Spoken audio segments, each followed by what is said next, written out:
Dos cervezas, por favor. Al que se la sabe, ¿en qué año grabamos esta canción? Voy a regalarle su disco, su recuerdo. Año 1900. Lo acabo de decir, ¿ah? ¿Cómo que no? ¿Ah? Año 1900. Todos. 98. Claro, a ver, ¿quién dijo yo? Y atención, nuestra jefa pidió 2 cervezas. 2 cervezas. Acá está. Aquí está, 2 cervezas.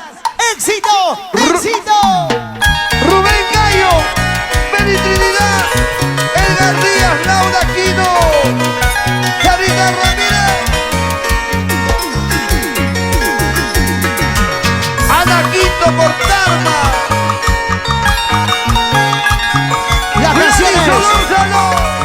Las canciones que nunca pasarán al olvido. Es la voz elegante, la voz que acaricia el sentimiento de nuestra diosa hermosa.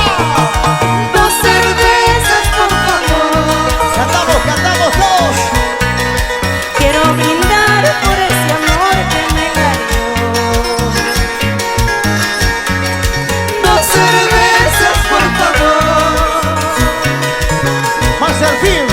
Quiero olvidar la traición de su amor. ¿O no quieres?